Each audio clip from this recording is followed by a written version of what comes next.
Fala pessoal, bem-vindos ao Mentiram para vocês. Eu me chamo Rick Mativic e o canal, para começar aí janeiro de 2026, eu bolei, né, nesse final de ano, um formato novo para o canal, que é esse formato que vocês estão vendo aí, né, embaixo o lembrete para vocês comentarem, se inscrever e deixar o like. Em cima tem a chave do Pix para quem quiser ajudar o canal com qualquer valor. E aqui do lado vai ficar os tópicos da, do vídeo, né, da apresentação, tá? Então, esse é um formato novo. Lá em cima fica o nome do filme que está sendo analisado. E eu vou aqui discorrendo, né, o que eu achei do filme, os pontos principalmente que são menterenhas, né? Então é isso, sem mais delongas, vamos para o filme de hoje.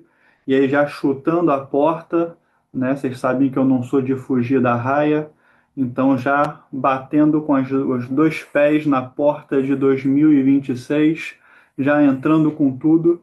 Um filme que eu estava esperando a hora certa para poder gravar, e eu acho que essa hora chegou. É o filme Olga, de 2004.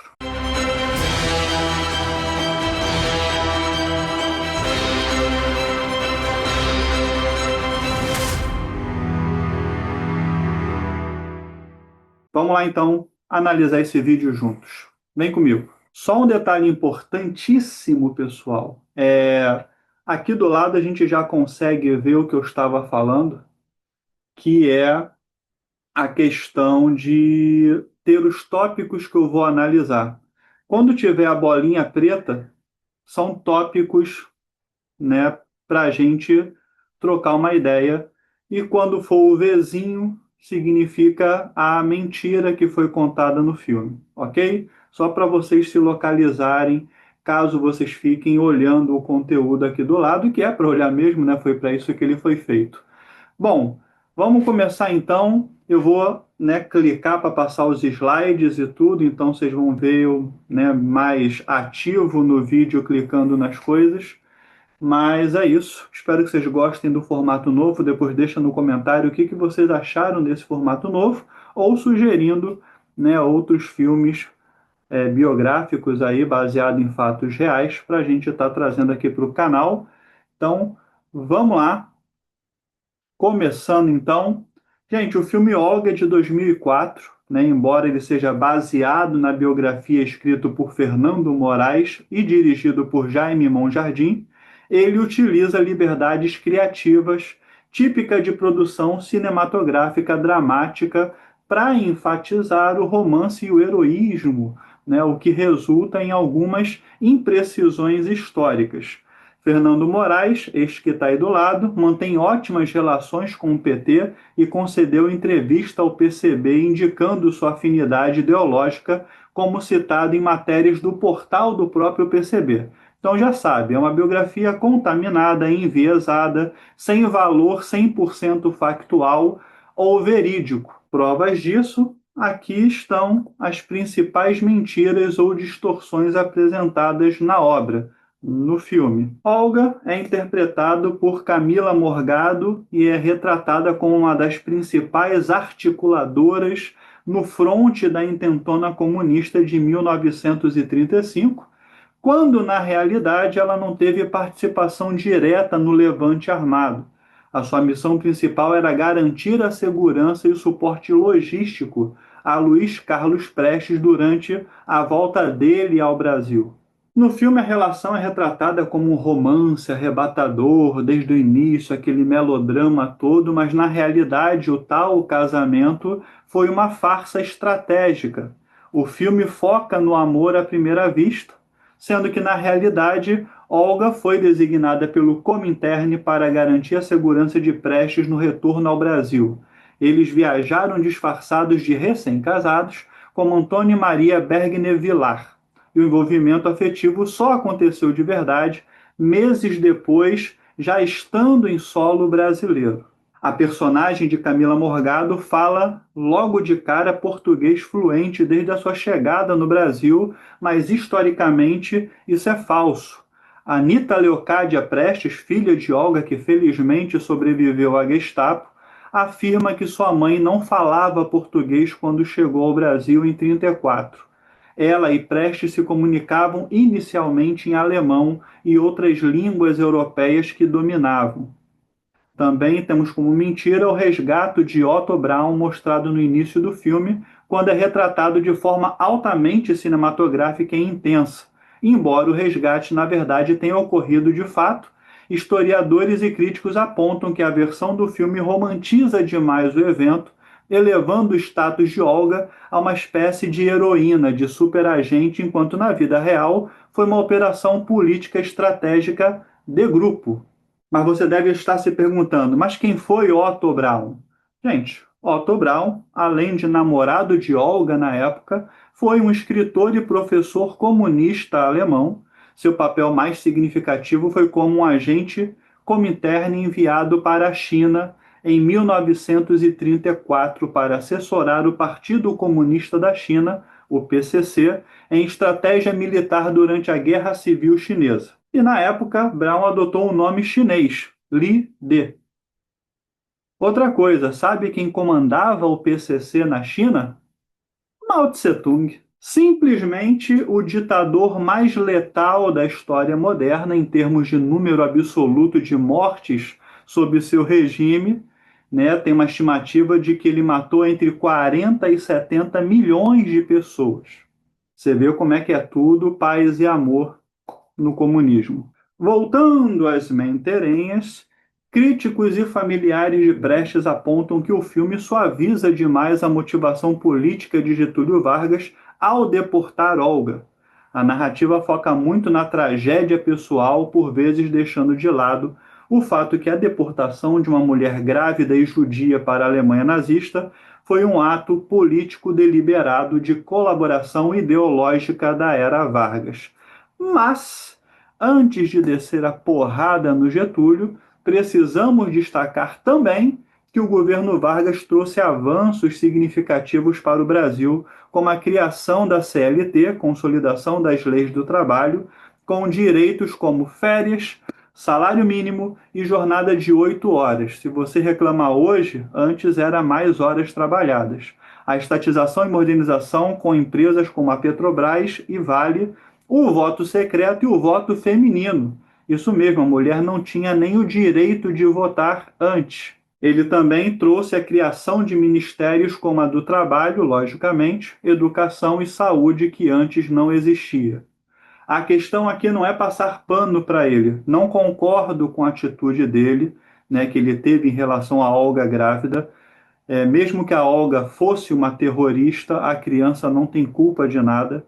O que quero aqui é não tomar partido nem de um lado e nem do outro, diferente do que se tornou o Brasil hoje em dia. Chato pra cacete. Se você não é Lula, você é Bolsonaro. Se não é Bolsonaro, você é Lula. E eu que não gosto de nenhum dos dois, fico aonde? Continuando, Olga Benário foi entregue pelo governo de Getúlio Vargas à Alemanha nazista como presente para Hitler, mas embora o termo presente seja uma expressão de forte cunho crítico e simbólico sobre a natureza política da extradição, o termo deportação tem mais a ver, é o mais correto e eu vou explicar agora o porquê.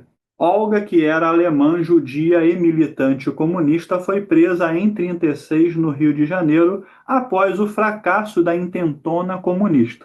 Mesmo estando grávida de 7 meses de Luiz Carlos Prestes, o governo de Getúlio Vargas decretou sua expulsão, ou seja, sua deportação, do país.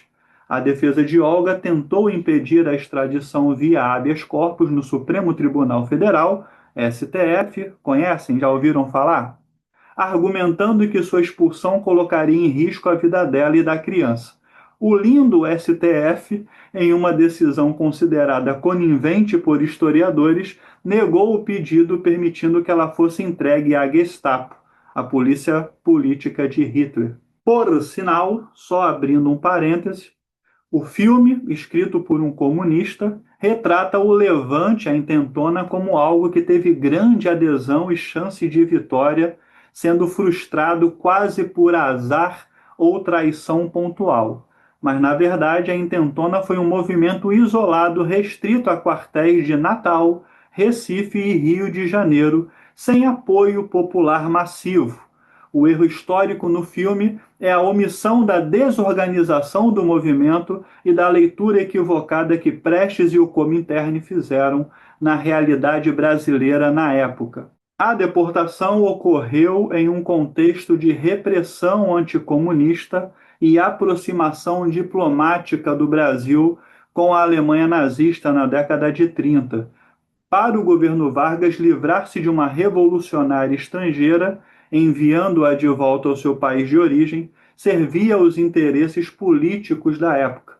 Olga deu à luz a sua filha, Anita Leocádia, já citada anteriormente aqui, em uma prisão alemã, e após a amamentação foi transferida para campos de concentração e assassinada em uma câmara de gás em 1942, no centro de extermínio de Bernburg. E segundo o Centro Cultural Justiça Federal, embora a ação tenha tido um efeito prático de uma entrega a um governo estrangeiro, o termo juridicamente mais correto seria deportação mesmo, ou expulsão, pois foi baseado em leis de segurança nacional da época que permitiam ao governo brasileiro expulsar estrangeiros considerados prejudiciais à segurança nacional, sem um devido processo legal de extradição que garantisse o direito de defesa.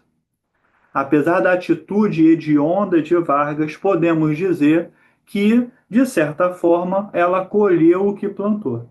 E por que não podemos chamar o que houve com ela de extradição? Vamos lá. A extradição de um criminoso foragido para seu país de origem não é automática. Ela tem um processo formal regido pelo direito internacional e por acordos bilaterais e multilaterais específicos entre os países. Em relação à extradição, é levado em conta alguns pontos, que no caso dela nenhum deles foi levado. Políticos, né, muitos países recusam a extradição se o crime for considerado político. Pena de morte ou tortura, né, a extradição pode ser negada se o indivíduo puder vir a enfrentar pena de morte, tortura ou tratamento desumano em seu país de origem, a menos que garantias suficientes sejam dadas de que tais penas não serão aplicadas. Aconteceu com ela exatamente o oposto. E o devido processo legal. O país de refúgio avaliará se o foragido terá um julgamento justo e o devido processo legal em seu país de origem. Mas aqui precisamos separar a pessoa histórica da idolatria, precisamos separar a admiração da idolatria cega. Para o Brasil, naquela situação, o comunismo estava numa crescente ameaçadora para sua oposição. Embora saibamos das atrocidades causadas pelos militares, precisamos parar de romantizar o comunismo como se fosse um bando de hippie pregando paz e amor. O comunismo também matou pessoas, sequestrou, sumiu com pessoas que nunca mais foram vistas. Não foram só os militares que fizeram isso. Quando pensar em igualdade, tudo bonitinho, lembre do que Mao Tse Tung fez. Será que as famílias das 70 milhões de pessoas que ele matou, ele foi um bom governante? E outra, para o país, Olga era uma terrorista e foi tratada como tal. Se foi certo ou não, é discutível.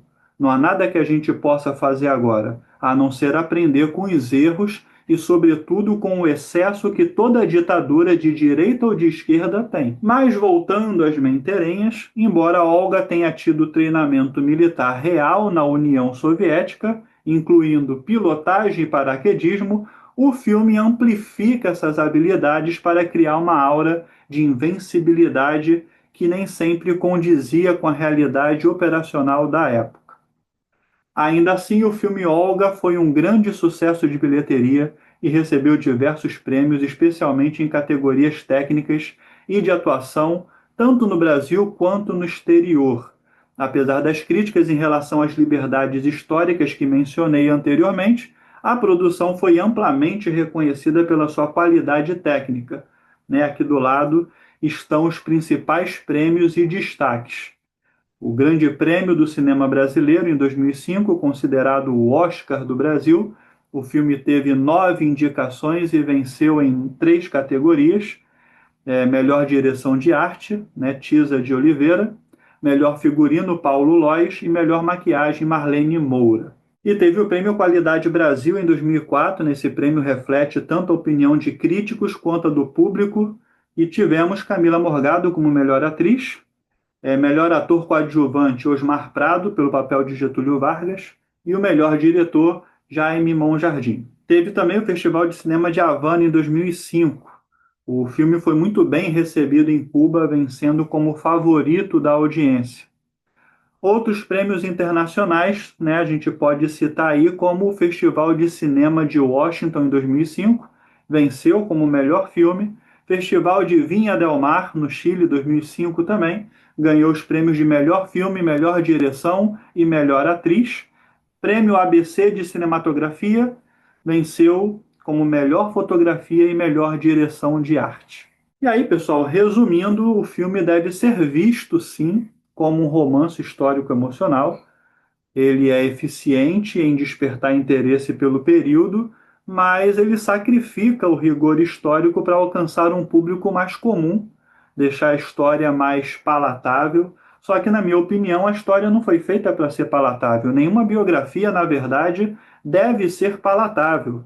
Eu daria uma nota 5. Não é um filme necessariamente ruim. Em aspectos técnicos, ele é um filme muito bom. É um filme que te prende, mas é um filme que peca em te apresentar a história verdadeira de alguém que não teve nada de heróico, alguém comum, que cometeu erros e que foi pego, porque fracassou miseravelmente na tentativa do que tentou fazer, e teve um fim dramático, né? É, E o filme também força muito a barra em querer criar um glamour em volta dessa suposta revolução, né? E, enfim, talvez se não tivesse tanta contaminação ideológica, o filme fosse bom. É bom, ele é. Talvez ele fosse melhor aos meus olhos, né? Então, é isso. Mas assim, tá falando isso porque o filme é nitidamente uma propaganda do comunismo. Se é uma propaganda do comunismo, ele é uma propaganda péssima, porque mostrou o que acontece quando você tenta ser um terrorista, né? O comunismo é terrorismo? Todos não, mas nesse caso em específico, sim. Foi o que aconteceu com Marighella e por aí você vai, né? Temos um monte de exemplos. Mas é por isso que eu estou falando isso? Não. Provavelmente o filme do Bolsonaro, se é que vai ser realmente feito, né? Vai ser uma merda também. E assim, falo com toda certeza, vai ser mais mentiroso do que esse, do que o Lula, o filho do Brasil, que eu ainda vou analisar esse ano, né? Estou esperando chegar mais perto das eleições para poder aproveitar o hype. Mas é isso.